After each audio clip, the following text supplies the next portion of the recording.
রবিবার দুবাই আন্তর্জাতিক স্টেডিয়াম দর্শক ও উত্তেজনার মিছিল হয়ে ওঠে। হাজার হাজার ক্রিকেট প্রেমী উপস্থিত ছিলেন এশিয়া কাপ 2025-এর সবচেয়ে আলোচিত ম্যাচের জন্য।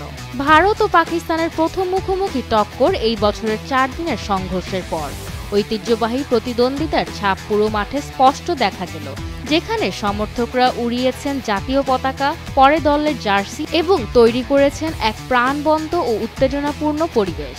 আমাদের একটা দারুণ খেলা হবে। ভারত অবশ্যই জিতবে আর পাকিস্তান আজ হারবে, আবার দেখা হবে। আমার মনে হয় স্কোর হবে 220। ভারত আগে ব্যাট করবে আর ম্যাচের সেরা খেলোয়াড় হবে হার্দিক পান্ডিয়া, বললেন ভারতের একজন সমর্থক সোহেল। আমরা এখানে আমাদের দেশ পাকিস্তানকে সমর্থন করতে এসেছি। অবশ্যই পাকিস্তান হলো নাম্বার 1 দল আর ইনশাল্লাহ আজ রাতে আমরা ওদের হারাবো। এটা একটা বড় ম্যাচ, বললেন পাকিস্তানি সমর্থক আসিফ।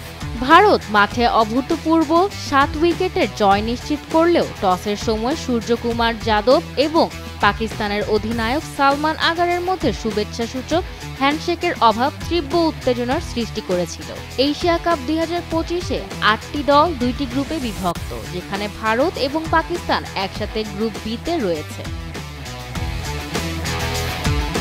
ভারত এশিয়া কাপের সবচেয়ে সফল দল হিসেবে থেকে গেছে 7টি শিরোপা এবং 11টি ফাইনালে যাওয়ার রেকর্ড নিয়ে, যেখানে পাকিস্তান 2বার শিরোপা জিতেছে।